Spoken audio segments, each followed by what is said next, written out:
So, students, today we'll talk about Human Genome Project, right?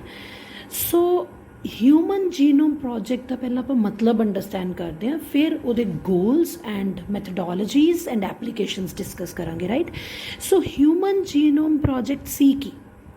ਤੁਹਾਨੂੰ ਆਪਾਂ ਸਾਰਿਆਂ ਨੂੰ ਪਤਾ ਹੈ, ਲਾਈਕ ਜਿਹੜਾ ਸਾਡਾ ਇੱਕ ਜੀਨੋਮ ਹੈ, right? We have 23 chromosome in one genome, and we have two genomes, 23 46 chromosome. 46 chromosome ਤੇ ਬੇਟੇ ਜਿਹੜੇ ਜੀਨਸ ਨੇ, ਟੋਟਲ ਕਿੰਨੇ ਜੀਨਸ ਨੇ? ਉਹ ਜੀਨਸ ਦੇ ਵਿੱਚ ਜਿਹੜਾ ਡੀਐਨਏ ਹੈ ਜਾਂ ਜਿਹੜਾ ਕ੍ਰੋਮੋਸੋਮਸ ਨੇ, ਉਹ ਜਿਹੜੇ ਡੀਐਨਏ ਦੇ ਬਣੇ ਨੇ, ਉਹ ਡੀਐਨਏ ਦੇ ਅੰਦਰ ਜਿਹੜਾ ਉਹਦਾ ਬੇਸਿਕ ਯੂਨਿਟ ਹੈ ਨਿਊਕਲੀਓਟਾਈਡ, ਉਹ 'ਚ ਕਿਹੜੇ ਕਿਹੜੇ ਨਾਈਟ੍ਰੋਜਨ ਬੇਸਿਸ ਨੇ, ਕਿਹੜੇ ਸੀਕੁਐਂਸ 'ਚ ਲੱਗੇ ਹੋਏ ਨੇ। ਸੋ ਉਹ ਕੰਪਲੀਟ ਸੀਕੁਐਂਸਿੰਗ ਨੂੰ ਹਿਊਮਨ ਜੀਨੋਮ ਦੀ ਸੀਕੁਐਂਸਿੰਗ ਕਹਿੰਦੇ ਆ, complete sequencing of human genome. ਔਰ ਇਸ ਪ੍ਰੋਜੈਕਟ ਦੇ ਅੰਡਰ ਉਸ ਸਾਡੇ ਕੰਪਲੀਟ ਹਿਊਮਨ ਜੀਨੋਮ ਦੀ ਸੀਕੁਐਂਸਿੰਗ ਕੀਤੀ ਗਈ। Sequencing means to find out the sequence of nitrogen bases, ਜਿਹੜੇ ਨਾਈਟ੍ਰੋਜਨ ਬੇਸਿਸ ਜਿਨ੍ਹਾਂ ਨੇ ਨਿਊਕਲੀਓਟਾਈਡਸ ਕਹਿ ਲਓ, ਨਿਊਕਲੀਓਟਾਈਡ ਦਾ ਪਾਰਟ ਨੇ, ਜਿਨ੍ਹਾਂ ਨੇ ਸਾਡਾ ਕੰਪਲੀਟ ਡੀਐਨਏ ਬਣਾਇਆ ਹੈ। ਔਰ ਅਸੀਂ ਕਿਵੇਂ ਆਰਗੈਨਿਜ਼ਮ ਜਿਹੜੇ ਆ, ਅਸੀਂ ਆਪਸ 'ਚ ਕਿਵੇਂ ਡਿਫਰੈਂਟ ਆ, ਅਸੀਂ ਕਿਵੇਂ ਪਤਾ ਲਗਾਉਂਦੇ ਹਾਂ, ਜਾਂ ਸਾਡਾ ਜਿਹੜਾ ਜੀਨਸ ਨਾਈਟ੍ਰੋਜਨ ਬੇਸਿਸ ਦਾ ਸੀਕੁਐਂਸ ਹੈ, ਜੇ ਪਤਾ ਲਗਾਵਾਂਗੇ ਤਾਂ ਸਾਨੂੰ ਪਤਾ ਲੱਗੇਗਾ ਕਿ ਅਸੀਂ ਕਿਵੇਂ ਡਿਫਰੈਂਟ ਆ ਸਾਰੇ ਆਰਗੈਨਿਜ਼ਮ ਆਪਸ 'ਚ, ਠੀਕ ਹੈ ਜੀ। ਸੋ complete sequencing of human genome ਕਰਨਾ ਇਸ ਪ੍ਰੋਜੈਕਟ ਦੇ ਅੰਡਰ ਉਹ ਕੀਤਾ ਗਿਆ ਬੇਟਾ, ਬਾਈ ਡਿਫਰੈਂਟ ਜੈਨੇਟਿਕ ਇੰਜੀਨੀਅਰਿੰਗ ਟੈਕਨੀਕਸ। 1990 ਦੇ ਵਿੱਚ ਇਹ ਪ੍ਰੋਜੈਕਟ ਜਿਹੜਾ ਸੀਗਾ ਲਾਂਚ ਕੀਤਾ ਗਿਆ, ਐਂਡ 2003 ਦੇ ਵਿੱਚ ਇਹ ਪ੍ਰੋਜੈਕਟ ਕੰਪਲੀਟ ਹੋਇਆ। The project was called as human genome project, and in short we call it as HGP, ਠੀਕ ਹੈ ਜੀ। ਹੁਣ ਸਾਨੂੰ ਬੇਸਿਕਲੀ ਤਾਂ ਪਤਾ ਲੱਗ ਗਿਆ ਸੀ ਹਿਊਮਨ ਜੀਨੋਮ ਪ੍ਰੋਜੈਕਟ 'ਚ ਕੀ ਕਰ ਰਹੇ ਹਾਂ, ਸੀਕੁਐਂਸਿੰਗ ਕਰ ਰਹੇ ਹਾਂ, to find out the genes, to find out the sequence of nitrogen bases. ਸਾਡੇ ਜਿਹੜੇ ਜੀਨਸ ਨੇ, ਸਾਡਾ ਜਿਹੜਾ ਡੀਐਨਏ ਹੈ, ਉਹਦਾ ਕੰਪਲੀਟ ਉਹ 'ਚ ਕਿਹੜੇ ਕਿਹੜੇ ਨਾਈਟ੍ਰੋਜਨ ਬੇਸਿਸ, ਕਿਹੜੇ ਕਿਹੜੇ ਬੇਸ ਪੇਅਰਸ ਨੇ, ਉਹ ਸਭ ਫਾਈਂਡ ਆਊਟ ਕਰਨਾ ਹੈ ਸੀਕੁਐਂਸਿੰਗ ਦੇ ਵਿੱਚ, ਜਾਂ ਕੀਤਾ ਗਿਆ। ਫਸਟ ਆਫ ਆਲ ਜਿਹੜਾ ਅਸੀਂ ਟੌਪਿਕ ਡਿਸਕਸ ਕਰਨਾ ਇਹ ਹੈ, ਵਾਈ HGP ਵਾਸ ਕਾਲਡ ਐਜ਼ ਮੈਗਾ ਪ੍ਰੋਜੈਕਟ। ਇਹਨੂੰ ਇੰਨਾ ਵੱਡਾ ਪ੍ਰੋਜੈਕਟ ਕਿਉਂ ਕਿਹਾ ਗਿਆ? ਓਬਵੀਅਸਲੀ ਹਿਊਮਨ ਜੀਨੋਮ ਪ੍ਰੋਜੈਕਟ ਜਿਹੜਾ ਸੀ ਉਹ ਬਹੁਤ ਹੀ ਵੱਡਾ ਇੱਕ huge mega project C, because first is ਇਹਦੇ ਵਿੱਚ ਬਹੁਤ ਜ਼ਿਆਦਾ ਕਾਸਟ, ਜਿਹੜੀ ਬਹੁਤ ਖਰਚਾ ਹੋਇਆ। ਐਸਟੀਮੇਟਡਲੀ ਬੇਟਾ 9 ਬਿਲੀਅਨ US$ ਜਿਹੜੇ ਨੇ ਉਹ ਸਪੈਂਡ ਹੋਏ, ਰਾਈਟ। ਉਸ ਤੋਂ ਬਾਅਦ ਓਬਵੀਅਸ ਜੀ ਗੱਲ ਹੈ, ਅਸੀਂ ਇੱਥੇ ਕਹਿੰਦੇ ਹਾਂ ਇੱਕ ਨਾਈਟ੍ਰੋਜਨ ਬੇਸ, ਰਾਈਟ, ਜਿਹੜਾ ਕਾਹਦਾ ਬਣਿਆ, ਸ਼ੂਗਰ ਫਾਸਫੇਟ, ਸੌਰੀ ਇੱਕ ਨਿਊਕਲੀਓਟਾਈਡ ਜਿਹੜਾ ਕਾਹਦਾ ਬਣਿਆ, ਨਾਈਟ੍ਰੋਜਨ ਬੇਸ ਸ਼ੂਗਰ ਫਾਸਫੇਟ। ਤਿਵੇਂ ਸਾਡੇ ਡੀਐਨਏ 'ਚ ਮਿਲੀਅਨਸ, ਕਿੰਨੇ ਸਾਰੇ ਬੇਟਾ ਨਾਈਟ੍ਰੋਜਨ ਬੇਸਿਸ ਨੇ ਜਿਹੜੇ ਅਰੇਂਜ ਹੋਏ ਆ। ਸੋ ਉਹਨੇ ਸਾਰੇ ਨਾਈਟ੍ਰੋਜਨ ਬੇਸ ਨੂੰ ਆਈਡੈਂਟੀਫਾਈ ਕਰਨਾ, ਲੱਭਣਾ ਕਿ ਉਹ ਕਿਹੜੇ ਕਿਹੜੇ ਨੇ, ਅਤੇ ਉਹ ਕਿਹੜੇ ਕਿਹੜੇ ਸੀਕੁਐਂਸ 'ਚ ਲੱਭੇ ਪਏ ਨੇ, ਅਰੇਂਜ ਨੇ ਇਨ ਡਿਫਰੈਂਟ ਆਰਗੈਨਿਜ਼ਮ ਜਾਂ ਹਿਊਮਨ ਬੀਂਗਸ ਦੀ ਆਪਾਂ ਪਹਿਲਾਂ ਗੱਲ ਕਰੀਏ ਤਾਂ ਮੈਗਾ ਪ੍ਰੋਜੈਕਟ ਹੀ ਹੈ। ਸੋ ਇੰਨੇ huge number of base pair ਨੂੰ ਆਈਡੈਂਟੀਫਾਈ ਕਰਨਾ, ਇਸ ਕਰਕੇ ਇਹਨੂੰ ਮੈਗਾ ਪ੍ਰੋਜੈਕਟ ਕਿਹਾ ਜਾਂਦਾ ਸੀ, right. So large number of scientist, technician and supporting staff were involved. ਬਹੁਤ ਜ਼ਿਆਦਾ scientist, technician, supporting staff involved ਸੀ। ਉਸ ਤੋਂ ਬਾਅਦ ਜਿਹੜਾ ਡੇਟਾ ਜਨਰੇਟ ਹੋਇਆ, ਕਿੰਨਾ ਡੇਟਾ ਹੋਏਗਾ, ਕਿੰਨੇ ਜੀਨ ਸੀ, ਕਿੰਨੇ ਨਾਈਟ੍ਰੋਜਨ ਬੇਸਿਸ, ਸਭ ਨੂੰ ਸੀਕੁਐਂਸ ਕਰਨਾ। ਸੋ ਅਬਾਊਟ ਇੰਨਾ ਡੇਟਾ ਜਨਰੇਟ ਹੋ ਗਿਆ ਜਿਹਦੇ ਨਾਲ 3300 ਬੁੱਕਸ ਜਿਹਦੇ ਲਈ ਰਿਕੁਆਇਰਡ ਸੀ, ਕਹਿ ਲਓ ਲਿਖ ਸਕਦੇ ਸੀ, ਈਚ ਵਿਦ 1000 ਪੇਜਿਸ, ਠੀਕ ਹੈ। ਓਬਵੀਅਸਲੀ ਮੈਨੂਅਲ ਕੰਮ ਨਾਲੋਂ ਕੰਪਿਊਟਰ ਬੇਸਡ ਜਾਂ ਕੰਪਿਊਟੇਸ਼ਨਲ ਡਿਵਾਈਸਿਸ ਯੂਜ਼ ਕਰਨੇ ਈਜ਼ੀ ਹੈ। ਸੋ ਹਾਈ ਸਪੀਡ ਕੰਪਿਊਟੇਸ਼ਨਲ ਡਿਵਾਈਸਿਸ ਵਰ ਯੂਜ਼ਡ, ਸੋ ਇਸ ਕਰਕੇ ਵੀ ਇਹਨੂੰ ਮੈਗਾ ਪ੍ਰੋਜੈਕਟ ਕਿਹਾ ਜਾਂਦਾ ਹੈ।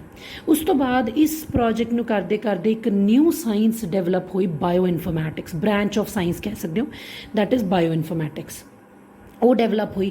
ਸੋ ਦੀਜ਼ ਵਰ ਦ ਪੁਆਇੰਟਸ ਜਾਂ ਦੀਜ਼ ਵਰ ਦ ਰੀਜ਼ਨਸ ਕਿ ਇਹਨੂੰ ਮੈਗਾ ਪ੍ਰੋਜੈਕਟ ਕਿਉਂ ਕਿਹਾ ਜਾਂਦਾ ਸੀ। Mega means it's big, right, ਕਿਉਂਕਿ ਬਹੁਤ ਸਾਰਾ ਪੈਸਾ ਖਰਚ ਹੋਇਆ, ਬਹੁਤ ਸਾਰੇ ਮਿਲੀਅਨਸ ਆਫ ਬੇਸ ਪੇਅਰਸ ਨੂੰ ਸੀਕੁਐਂਸ ਆਈਡੈਂਟੀਫਾਈ ਕੀਤਾ ਗਿਆ, ਬਹੁਤ ਸਾਰੇ ਸਾਇੰਟਿਸਟ ਨੇ ਵਰਕ ਕੀਤਾ, ਟੈਕਨੀਸ਼ੀਅਨਸ ਨੇ ਵਰਕ ਕੀਤਾ, ਬਹੁਤ ਸਾਰਾ ਡੇਟਾ ਜਨਰੇਟ ਹੋਇਆ, ਅਤੇ ਇੱਕ new branch of science develop ਹੋਈ, that is bioinformatics, right, ਜਿਹੜੀ ਇਸ ਚੀਜ਼ ਨਾਲ ਡੀਲ ਕਰਦੀ ਹੈ, sequencing of different organisms, right.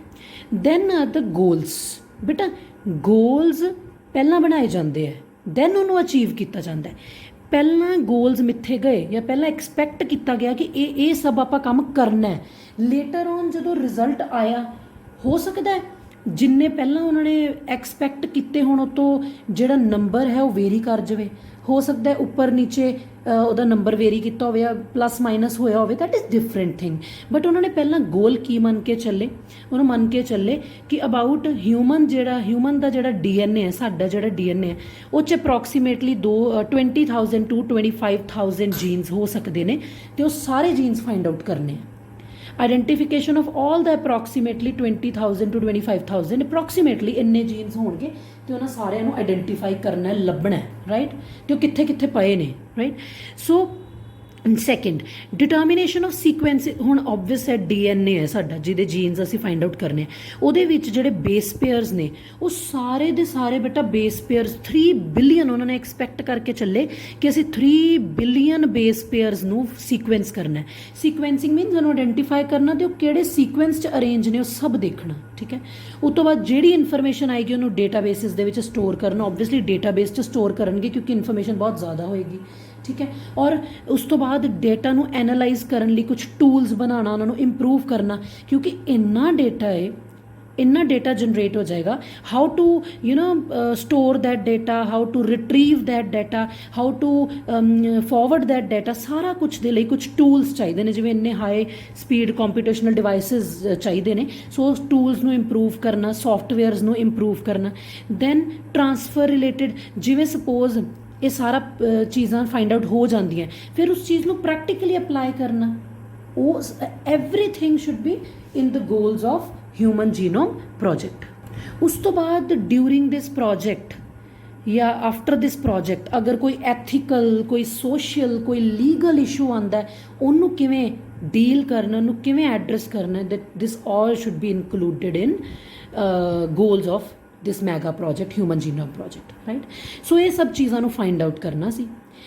Then that time scientist ਨੇ, ਬਾਇਓਲੋਜਿਸਟ ਨੇ ਕਿਹੜੀਆਂ ਮੈਥਡੋਲੋਜੀਜ਼ ਅਡੈਪਟ ਕੀਤੀਆਂ ਜਾਂ ਕਿਹੜੀਆਂ ਮੈਥਡੋਲੋਜੀ ਲਗਾਈ, ਉਹ ਆਪਾਂ ਇੱਕ ਰਫ ਆਈਡੀਆ ਲੈਣਾ ਬੇਟਾ ਕਿਹੜੀਆਂ ਮੈਥਡੋਲੋਜੀਜ਼ ਲਗਾਈਆਂ। ਸੋ ਆਪਾਂ ਦੇਖਦੇ ਹਾਂ ਕਿਹੜੇ ਮੈਥਡਸ ਯੂਜ਼ ਕੀਤੇ। ਫਸਟ ਆਫ ਆਲ ਬੇਟਾ ਇੱਕ ਗੱਲ ਤੁਹਾਨੂੰ ਅੰਡਰਸਟੈਂਡ ਕਰਨੀ ਬੜੀ ਜ਼ਰੂਰੀ ਹੈ ਕਿ ਸਾਡਾ ਜਿਹੜਾ DNA ਹੈ ਉਹਦੇ ਵਿੱਚ ਕੋਡਿੰਗ ਪਾਰਟ ਵੀ ਹੈ ਤਾਂ ਨੌਨ ਕੋਡਿੰਗ ਪਾਰਟ ਵੀ ਹੈ, ਇਹ ਸਾਨੂੰ ਸਾਰਿਆਂ ਨੂੰ ਪਤਾ ਹੈ। ਵੈਸੇ ਤਾਂ ਅਸੀਂ ਆਲਰੇਡੀ ਪੜ੍ਹ ਚੁੱਕੇ ਹਾਂ ਕਿ ਕੋਡਿੰਗ ਪਾਰਟ ਸਿਰਫ 2% ਔਰ ਲੈਸ ਦੈਨ 2% ਹੈ, ਤੇ ਨੌਨ ਕੋਡਿੰਗ ਪਾਰਟ 98% ਹੈ about. But human genome project ਕਰਨ ਤੋਂ ਬਾਅਦ, ਹਿਊਮਨ ਜੀਨੋਮ ਪ੍ਰੋਜੈਕਟ ਦੀ ਪੂਰੀ ਜੋ ਸਕਸੈਸ ਤੋਂ ਬਾਅਦ ਇਹ ਸਭ ਚੀਜ਼ਾਂ ਫਾਈਂਡ ਆਊਟ ਹੋਈਆਂ ਸੀ, ਰਾਈਟ। ਸੋ ਤੁਹਾਨੂੰ ਇੱਕ ਗੱਲ ਅੰਡਰਸਟੈਂਡ ਕਰਨੀ ਪਏਗੀ ਕਿ ਸਾਡਾ ਜਿਹੜਾ ਹਿਊਮਨ DNA ਉਹਦੇ 'ਚ ਕੋਡਿੰਗ ਰੀਜਨ ਵੀ ਨੇ। You all must have now understand what is coding region, ਕਿ ਆਪਣੇ ਆਪ ਨੂੰ ਐਕਸਪ੍ਰੈਸ ਕਰਾ ਸਕਦਾ ਹੈ DNA ਤੋਂ mRNA, mRNA ਤੋਂ ਪ੍ਰੋਟੀਨਸ। ਤੇ ਨੌਨ ਕੋਡਿੰਗ ਪਾਰਟ ਜਿਹੜਾ ਆਪਣੇ ਆਪ ਨੂੰ ਐਕਸਪ੍ਰੈਸ ਨਹੀਂ ਕਰਾਉਂਦਾ, ਨੌਨ ਐਕਸਪ੍ਰੈਸਿਵ ਪਿਆ ਰਹਿੰਦਾ। ਸੋ ਮੈਥਡੋਲੋਜੀ ਦੇ ਵਿੱਚ ਉਹਨਾਂ ਨੇ ਕੀ ਕੀਤਾ, 2 ਅਪਰੋਚਿਸ ਲਈਆਂ, ਠੀਕ ਹੈ ਜੀ।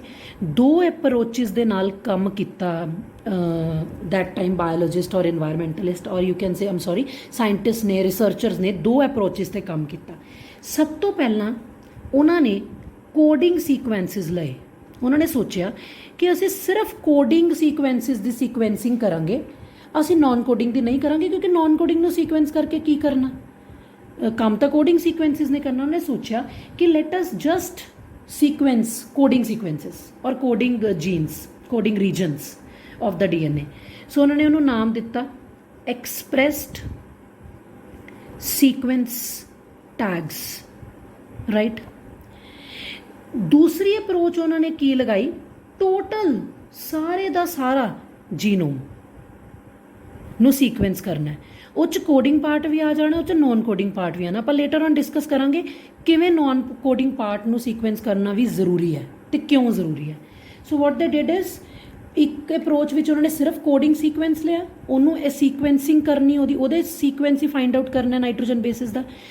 ਅਦਰ ਇਜ਼ ਟੋਟਲ ਜੀਨੋਮ ਲਿਆ, ਉਹ 'ਚ ਕੋਡਿੰਗ ਤੇ ਨੌਨ ਕੋਡਿੰਗ ਦੋਨੋਂ ਪਾਰਟਸ ਨੂੰ ਉਹਨਾਂ ਨੇ ਫਾਈਂਡ ਆਊਟ ਕਰਨ ਦਾ ਪਲਾਨ ਕੀਤਾ। ਐਂਡ ਇਹਨੂੰ ਕਹਿੰਦੇ ਹਾਂ ਅਸੀਂ ਸੀਕੁਐਂਸ ਐਨੋਟੇਸ਼ਨਸ, ठीक है जी। दैन फिर उन्होंने की किया बेटा, इस पूरे मैथड के लिए सीक्वेंसिंग के लिए की अप्रोच लगाई या उन्होंने किवें इस मैथड ਨੂੰ ਚਲਾਇਆ ਉਹ ਅਸੀਂ ਇੱਥੇ ਅੰਡਰਸਟੈਂਡ ਕਰਦੇ ਹਾਂ। ਉਹਨਾਂ ਨੇ ਕੀ ਕੀਤਾ, ਜਿਸ ਆਰਗੇਨਿਜ਼ਮ ਦਾ ਸਪੋਜ਼ ਹਿਊਮਨ ਜੀਨੋਮ ਪ੍ਰੋਜੈਕਟ ਹੈ ਤੇ ਹਿਊਮਨ ਦਾ ਟੋਟਲ ਜਿਹੜਾ ਡੀਐਨਏ ਹੈ ਉਹਨੂੰ ਆਈਸੋਲੇਟ ਕਰ ਲਿਆ ਸਾਰੇ ਦਾ ਸਾਰਾ, ਕਿਉਂਕਿ this approach was finally selected. Two approaches ਲੈ ਕੇ ਚੱਲੇ ਸੀ but this approach was finally selected and ਇਸ ਅਪਰੋਚ ਦੇ ਬੇਸ ਤੇ ਕੰਮ ਹੋਇਆ। ਟੋਟਲ ਡੀਐਨਏ ਆਈਸੋਲੇਟ ਕੀਤਾ, ਟੋਟਲ ਡੀਐਨਏ ਨੂੰ ਕਨਵਰਟ ਕੀਤਾ ਗਿਆ ਇਨਟੂ ਸਮੋਲ ਫਰੈਗਮੈਂਟਸ। ਬੇਟਾ ਕਿਵੇਂ ਤੋੜ ਸਕਦੇ ਹਾਂ ਅਸੀਂ ਕਿਸੇ ਵੀ ਡੀਐਨਏ ਨੂੰ ਫਰੈਗਮੈਂਟ 'ਚ ਕਿਵੇਂ? Obviously with the help of enzymes. ਠੀਕ ਹੈ ਜੀ, ਕਿਹੜੀਆਂ enzyme? Nucleases, right? So we have restriction endonucleases enzymes, we have exonucleases, endonucleases। ਉਹਦੇ ਨਾਲ ਅਸੀਂ ਡੀਐਨਏ ਨੂੰ ਕੱਟ ਕਰਦੇ ਹਾਂ, ਕੱਟ ਕਰ ਲਿਆ। ਦੈਨ ਕੱਟ ਕਰਨ ਤੋਂ ਬਾਅਦ these fragments were introduced into vectors। Vectors 'ਚ ਪਾ ਕੇ, ਜਾਂ ਤੁਸੀਂ ਇੱਥੇ ਲਿਖ ਲਓ introduce into host using vectors, using vectors. Vector ਦੀ ਮਦਦ ਦੇ ਨਾਲ ਅਸੀਂ ਨੈਕਸਟ ਯੂਨਿਟ ਪੜ੍ਹਨਾ ਹੈ ਇਸ ਤੋਂ ਬਾਅਦ ਬਾਇਓਟੈਕਨੋਲੋਜੀ, 4th ਯੂਨਿਟ ਹੈ +2 ਦਾ। ਸੋ ਉਹਦੇ ਵਿੱਚ ਅਸੀਂ ਅੰਡਰਸਟੈਂਡ ਕਰਾਂਗੇ what are host, what are vectors. Suitable host ਉਹ ਬੈਕਟੀਰੀਆ ਵੀ ਉਹਨਾਂ ਨੇ ਯੂਜ਼ ਕੀਤਾ ਤੇ ਯੀਸਟ ਵੀ, ਤੇ ਜਿਹੜੇ ਵੈਕਟਰਸ ਯੂਜ਼ ਕੀਤੇ that were BAC and YAC. ਮੈਂ ਇਹਨਾਂ ਦੀ ਫੁੱਲ ਫਾਰਮ ਦੱਸਦੀ ਹਾਂ, bacterial artificial chromosomes and yeast artificial chromosome. These were the vectors and these were the host. Vector ਦੀ ਮਦਦ ਦੇ ਨਾਲ ਇਹਨਾਂ ਫਰੈਗਮੈਂਟਸ ਨੂੰ ਇਹਨਾਂ ਦੇ ਵਿੱਚ ਇੰਟਰੋਡਿਊਸ ਕਰਾਤਾ। ਓਬਵੀਅਸਲੀ ਇੰਟਰੋਡਿਊਸ ਕਰਾ ਕੇ ਅੰਦਰ ਉਹਨਾਂ ਦੀ ਰੈਪਲੀਕੇਸ਼ਨ ਹੋਏਗੀ। ਠੀਕ ਹੈ, ਰੈਪਲੀਕੇਸ਼ਨ ਕਰਨ ਤੋਂ ਬਾਅਦ ਉਹਨਾਂ ਦੀ ਐਂਪਲੀਫਿਕੇਸ਼ਨ ਕਰਾਈ ਜਾਏਗੀ। ਐਂਪਲੀਫਿਕੇਸ਼ਨ ਹੁੰਦਾ ਕਾਪੀਜ਼ ਬਣਾਉਣਾ। ਅਸੀਂ ਲੈਬ ਦੇ ਵਿੱਚ ਵੀ ਇਹ ਕੰਮ ਕਰਦੇ ਹਾਂ ਬਾਈ ਯੂਜ਼ਿੰਗ PCR ਟੈਕਨੋਲੋਜੀ। ਸੋ ਉਹਦੀਆਂ ਕਾਪੀਜ਼ ਬਣਨੀਆਂ ਰੈਪਲੀਕੇਟ ਕਰਕੇ, ਸੈੱਲ ਦੇ ਅੰਦਰ ਰੈਪਲੀਕੇਸ਼ਨ ਆ, ਉਹੀ ਗੱਲ ਹੈ, ਬਾਹਰ ਅਸੀਂ ਐਂਪਲੀਫਿਕੇਸ਼ਨ ਕਰਾ ਸਕਦੇ ਹਾਂ ਲੈਬ ਦੇ ਵਿੱਚ। ਸੋ ਰੈਪਲੀਕੇਸ਼ਨ ਹੋਈ, ਕਾਪੀਜ਼ ਬਣੀਆਂ। ਦੈਨ ਉਹਨਾਂ ਸੀਕੁਐਂਸ ਨੂੰ ਅਰੇਂਜ ਕੀਤਾ ਗਿਆ ਔਨ ਦਾ ਬੇਸਿਸ ਆਫ ਸਮ, ਉਹਨਾਂ ਨੇ ਇੱਕ ਮੈਥਡ ਲੈ ਕੇ, ਉਹਨਾਂ ਨੇ ਲਾਈਕ ਓਵਰਲੈਪਿੰਗ ਰੀਜਨਸ ਲੈ ਕੇ ਜਾਂ ਉਹਨਾਂ ਨੂੰ ਅਰੇਂਜ ਕੀਤਾ ਗਿਆ ਐਂਡ ਫਾਈਨਲੀ ਉਹਨਾਂ ਦੀ ਸੀਕੁਐਂਸਿੰਗ ਕੀਤੀ ਗਈ by using Sanger's method. We will not go for this method but just remember the name ਕਿ ਸੈਂਗਰਸ ਮੈਥਡ ਦੇ ਨਾਲ ਇਹਦੀ ਸੀਕੁਐਂਸਿੰਗ ਕੀਤੀ ਗਈ ਤੇ ਐਂਡ ਫਿਰ ਉਹਨਾਂ ਨੂੰ ਅਸਾਈਨ ਕੀਤਾ ਗਿਆ ਕਿ ਕਿਹੜੇ ਕ੍ਰੋਮੋਸੋਮ ਦਾ ਪਾਰਟ ਹੈ। ਆਮ ਅਗੇਨ ਰਿਪੀਟਿੰਗ ਦਾ ਹੋਲ ਪ੍ਰੋਸੈਸ। ਹੋਲ ਪ੍ਰੋਸੈਸ ਵਾਸ ਟੋਟਲ ਡੀਐਨਏ ਆਈਸੋਲੇਟ ਕੀਤਾ ਗਿਆ, ਉਹਨੂੰ ਸਮੋਲ ਫਰੈਗਮੈਂਟਸ 'ਚ ਕੱਟ ਕੀਤਾ ਗਿਆ, ਫਿਰ ਉਹਨੂੰ ਇੰਟਰੋਡਿਊਸ ਕਰਾਇਆ ਗਿਆ ਇਨਟੂ ਹੋਸਟ ਬੈਕਟੀਰੀਆ ਔਰ ਯੀਸਟ ਬਾਈ ਯੂਜ਼ਿੰਗ ਵੈਕਟਰਸ।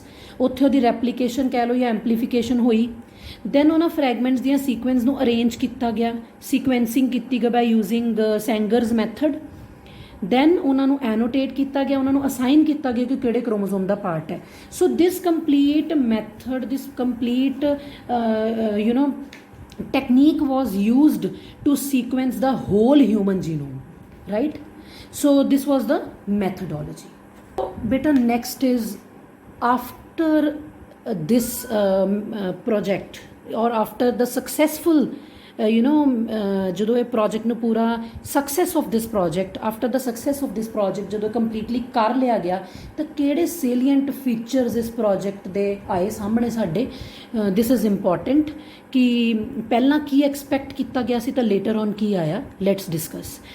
ਤਾਂ human genome contains 3164.7 million nucleotide bases। ਤਾਂ after the project, after the sequencing find out ਕੀਤਾ ਗਿਆ ਕਿ ਸਾਡੇ ਜੀਨੋਮ ਦੇ ਵਿੱਚ 3164.7 million nucleotide bases present ਨੇ।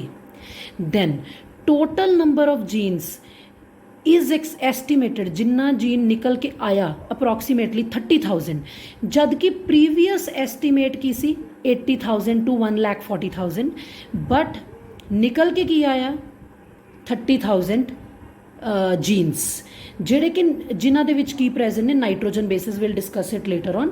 ਦ ਫੰਕਸ਼ਨਸ ਆਰ ਅਨਨੋਨ। 50% ਜਿਹੜੇ ਜੀਨਸ, ਜਿਹੜੇ 30,000 ਜੀਨਸ ਅਪਰੋਕਸੀਮੇਟਲੀ ਫਾਈਂਡ ਆਊਟ ਕੀਤੇ ਗਏ, ਉਹਨਾਂ ਚੋਂ 50% ਆਫ ਦਾ ਜੀਨਸ ਦਾ ਕੋਈ ਵੀ ਕੰਮ ਨਹੀਂ ਹੈ, ਕੋਈ ਵੀ ਫੰਕਸ਼ਨ ਨਹੀਂ ਹੈ।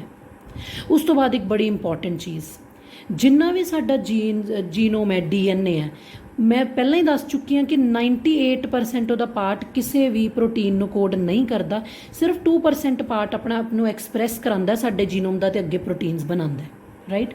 ਨੈਕਸਟ, ਸਾਡਾ ਇੱਕ ਐਵਰੇਜ ਜੀਨ ਦੇ ਵਿੱਚ 30,000 ਜੀਨਸ ਲੱਭੇ ਗਏ, ਟੋਟਲ ਫਾਈਂਡ ਆਊਟ ਕੀਤੇ ਗਏ। ਇੱਕ ਜੀਨ ਦੇ ਵਿੱਚ 3000 ਬੇਸਿਸ ਨੇ, AGCT ਵਾਲੇ 3000 ਬੇਸਿਸ ਨੇ, ਬਟ ਇਹਦਾ ਸਾਈਜ਼ ਵੇਰੀ ਕਰ ਸਕਦਾ ਹੈ। ਲਾਰਜੈਸਟ ਹਿਊਮਨ ਜੀਨ ਦੇ ਵਿੱਚ ਵੈਸੇ ਅਪਰੋਕਸੀਮੇਟਲੀ ਐਵਰੇਜ 3000 ਹੈ, ਪਰ ਲਾਰਜੈਸਟ ਹਿਊਮਨ ਜੀਨੋਮ ਡਿਸਟ੍ਰੋਫਿਨ ਹੈ ਜੀਨ, ਜਿਹੜਾ ਸਭ ਤੋਂ ਵੱਡਾ ਹੈ, ਉਹਦੇ 'ਚ 2.4 ਮਿਲੀਅਨ ਬੇਸਿਸ ਨੇ, 2.4 ਮਿਲੀਅਨ ਬੇਸਿਸ, ਠੀਕ ਹੈ ਜੀ। ਨੈਕਸਟ, ਉਸ ਤੋਂ ਬਾਅਦ ਸਾਡਾ ਜਿਹੜਾ ਜੀਨੋਮ ਉਹ 'ਚ ਰਿਪੀਟਡ ਸੀਕੁਐਂਸਿਸ ਨੇ, ਲਾਈਕ ਜਿਵੇਂ ਮੈਂ ਕਹਾਂ ਇੱਕ ਸੀਕੁਐਂਸ ਹੈ AGCTC, ਇਹੀ ਆਪਣੇ ਆਪ ਨੂੰ ਬਾਰ-ਬਾਰ ਰਿਪੀਟ ਕਰ ਰਿਹਾ, ਇਹਨੂੰ ਰਿਪੀਟਡ ਸੀਕੁਐਂਸਿੰਗ ਕਹਿੰਦੇ ਆ। ਜਦੋਂ ਅਸੀਂ ਹੁਣ ਨੈਕਸਟ ਟੌਪਿਕ ਡਿਸਕਸ ਕਰਾਂਗੇ DNA ਫਿੰਗਰਪ੍ਰਿੰਟਿੰਗ, ਉਹ 'ਚ ਅਸੀਂ ਰਿਪੀਟਡ ਸੀਕੁਐਂਸਿੰਗ ਨੂੰ ਡਿਟੇਲ 'ਚ ਪੜਾਂਗੇ। ਬਾਰ-ਬਾਰ ਰਿਪੀਟ ਹੁੰਦੇ ਆ ਸੀਕੁਐਂਸ, ਇਹਨਾਂ ਦਾ ਫੰਕਸ਼ਨ ਕੀ ਹੈ, ਕਿੱਥੇ ਯੂਜ਼ ਹੁੰਦਾ, will discuss it little.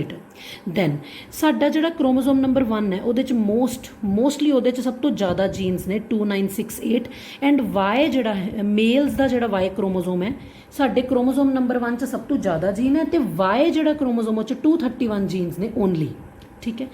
Then scientist ਨੇ 1.4 ਮਿਲੀਅਨ ਇਹੋ ਜਿਹੀਆਂ ਜਗ੍ਹਾ, ਇਹੋ ਜਿਹੀ ਲੋਕੇਸ਼ਨਸ ਫਾਈਂਡ ਆਊਟ ਕੀਤੀਆਂ ਸਾਡੇ DNA ਦੇ ਵਿੱਚ, ਜਿਹੜੀਆਂ ਸਿਰਫ ਸਿੰਗਲ ਨਿਊਕਲੀਓਟਾਈਡ ਦਾ ਉਹਨਾਂ ਦਾ ਫਰਕ ਸੀ, ਜਿਹਨੂੰ ਸਿੰਗਲ ਨਿਊਕਲੀਓਟਾਈਡ ਪੋਲੀਮੋਰਫਿਜ਼ਮ ਕਹਿੰਦੇ। ਫੋਰ ਐਗਜ਼ਾਮਪਲ, ਮੇਰੇ ਕੋਲ ਇੱਕ ਸੀਕੁਐਂਸ ਹੈ AGCCTTUU, ਠੀਕ ਹੈ। TTUU ਇਕੱਠੇ ਨਹੀਂ ਆ ਸਕਦੇ ਕਿਉਂਕਿ DNA ਦੀ ਮੈਂ ਗੱਲ ਕਰ ਰਹੀ, ਇੱਥੇ ਮੈਂ GG ਕਰ ਲੈਂਦੀ ਹਾਂ, ਠੀਕ ਹੈ। AGCCTTGG, this sequence is present। next, ACCTTGG same ਹੈ, ਇੱਥੇ ਸਪੋਜ਼ ਆ ਜਾਏਗਾ T, ਅਗੇਨ ਬਾਕੀ ਸਾਰਾ ਸੇਮ ਹੈ, ਸਿਰਫ ਇੱਥੇ ਇੱਕ ਡਿਫਰੈਂਟ ਆ ਜਾਏਗਾ A। ਮਤਲਬ ਸਿਰਫ ਸਿੰਗਲ ਨਿਊਕਲੀਓਟਾਈਡ ਦੇ ਵਿੱਚ ਫਰਕ ਹੈ, ਬਾਕੀ ਸਾਰਾ ਸੀਕੁਐਂਸ ਸੇਮ ਹੈ। ਇਹ ਚੀਜ਼ ਸਾਡੇ ਜੀਨੋਮ ਦੇ ਵਿੱਚ 1.4 ਮਿਲੀਅਨ ਲੋਕੇਸ਼ਨਸ ਤੇ ਪਾਈ ਗਈ ਕਿ ਇੰਨੀ ਵਾਰ ਇਹ ਚੀਜ਼ ਰਿਪੀਟ ਹੋ ਰਹੀ ਹੈ ਕਿ ਜਿਹੜੀ ਇਹ ਸੀਕੁਐਂਸਿਸ ਨੇ, ਜਾਂ ਜਿਹੜਾ ਸੀਕੁਐਂਸ ਹੈ ਸਾਡਾ DNA ਦਾ, ਉਹਦੇ ਵਿੱਚ ਸਿਰਫ ਸਿੰਗਲ ਨਿਊਕਲੀਓਟਾਈਡ ਦੇ ਵਿੱਚ ਦੇਖੋ ਡਿਫਰੈਂਸ ਪਾਇਆ ਗਿਆ, ਬਾਕੀ ਸਾਰਾ ਸੀਕੁਐਂਸ ਸੇਮ ਹੈ। ਮਤਲਬ ਬਾਕੀ ਇਹ ਪਾਰਟ ਆਪਣੇ ਆਪ ਨੂੰ ਰਿਪੀਟ ਕਰ ਰਿਹਾ, ਸਿਰਫ ਸਿੰਗਲ ਨਿਊਕਲੀਓਟਾਈਡ ਦੇ ਵਿੱਚ ਕੀ ਹੈ difference, this is called a single nucleotide polymorphism. So ਇਹ ਸੀਗੇ ਬੇਟਾ salient feature, very important topic, salient features of human genome project, ਕਿ ਪਹਿਲਾਂ ਕੀ ਸੋਚਿਆ ਗਿਆ ਤਾਂ ਲੇਟਰ ਔਨ ਕੀ ਸਾਹਮਣੇ ਆਇਆ। ਲਾਸਟ ਇਜ਼ ਐਪਲੀਕੇਸ਼ਨਸ ਔਰ ਫਿਊਚਰ ਚੈਲੰਜਸ, ਕਿ ਇਹ ਵਾਲਾ ਜਿਹੜਾ ਹਿਊਮਨ ਜੀਨੋਮ ਪ੍ਰੋਜੈਕਟ ਹੈ, ਇਹਦੇ ਫਿਊਚਰ ਜਾਂ ਕੀ ਹੋਰ ਚੀਜ਼ਾਂ ਕੀ ਅਪਲਾਈ ਕੀਤਾ ਗਿਆ। ਇਹ ਤਾਂ ਹਿਊਮਨ ਜੀਨੋਮ ਪ੍ਰੋਜੈਕਟ ਦੀ ਸੀਕੁਐਂਸਿੰਗ ਕਰਨ ਤੋਂ ਬਾਅਦ ਕੁਝ ਪ੍ਰੈਕਟੀਕਲ ਐਪਲੀਕੇਸ਼ਨਸ ਵੀ ਤਾਂ ਹੋਣਗੀਆਂ। ਸੋ ਇਹਦੀ ਨੌਲੇਜ ਦੇ ਨਾਲ ਕੁਛ ਡਿਜ਼ੀਜ਼ਿਸ ਦੀ ਹੋ ਚੁੱਕੀ ਹੈ, ਕੁਛ ਦਾ ਹੋਰ ਹੋਏਗਾ ਦੀ ਫਾਈਂਡ ਆਊਟ ਕਰਨਾ ਕਿ ਜਿਹੜੀਆਂ ਉਹ ਡਿਜ਼ੀਜ਼ਿਸ ਨੇ, whether they are due to genes, whether they are due to change in chromosome ਜਾਂ DNA 'ਚ ਕੁਛ ਨਾਈਟ੍ਰੋਜਨ ਬੇਸਡ ਕੁਛ ਚੇਂਜ ਆਇਆ, ਉਹ ਫਾਈਂਡ ਆਊਟ ਕਰਨਾ। ਡਿਜ਼ੀਜ਼ਿਸ ਨੂੰ ਡਾਇਗਨੋਸ ਕਰਨਾ ਤੇ ਡਿਜ਼ੀਜ਼ਿਸ ਨੂੰ ਟਰੀਟ ਕਰਨਾ, ਇਹ ਦੋਨੋਂ ਇਹਦੀਆਂ ਐਪਲੀਕੇਸ਼ਨਸ ਨੇ। ਕਈ ਤਰ੍ਹਾਂ ਦੇ ਡਿਸਆਰਡਰਸ, ਕੈਂਸਰਸ, ਹੈਲਥ ਕੇਅਰ ਜਾਂ ਟਿਸ਼ੂਜ਼ ਨੂੰ ਸਟੱਡੀ ਕਰਨਾ, ਜਾਂ ਫਿਰ non human genome has also been, the genome of non human organism has also been sequenced. ਸਾਡਾ ਜੀਨੋਮ ਤਾਂ ਹਿਊਮਨ ਜੀਨੋਮ ਪ੍ਰੋਜੈਕਟ ਦੇ ਅੰਡਰ ਸੀਕੁਐਂਸ ਹੋ ਗਿਆ, ਕਿੰਨੇ ਜੀਨਸ, ਕਿੰਨੇ nitrogen base, what were the sequence, coding sequence, non coding sequence. But after that bacteria, drosophila, yeast and rice ਦੇ genome ਨੂੰ ਵੀ ਸੀਕੁਐਂਸ ਕੀਤਾ ਗਿਆ, ਰਾਈਟ। ਸੋ ਕਾਫੀ ਪ੍ਰੈਕਟੀਕਲੀ ਬਹੁਤ ਸਟਰੋਂਗ ਅਪਰੋਚ ਸੀ, ਜਿਹਦੇ ਨਾਲ ਬਹੁਤ ਸਾਰੀਆਂ ਡਿਜ਼ੀਜ਼ਸ ਨੂੰ ਡਾਇਗਨੋਸ ਕੀਤਾ ਜਾ ਚੁੱਕਾ ਹੈ ਔਰ ਕੀਤਾ ਜਾਏਗਾ ਵੀ, ਐਂਡ ਉਹਨਾਂ ਨੂੰ ਟਰੀਟ ਕਰਨਾ ਵੀ ਬਾਈ ਯੂਜ਼ਿੰਗ DNA ਟੈਕਨੋਲੋਜੀ, ਜਿਹੜਾ ਅਸੀਂ ਬਾਇਓਟੈਕਨੋਲੋਜੀ 'ਚ ਬਹੁਤ ਡਿਟੇਲ 'ਚ ਪੜ੍ਹਨੀ ਹੈ। ਉਹ these were the applications or future challenges of human genome project. So this was all about human genome project.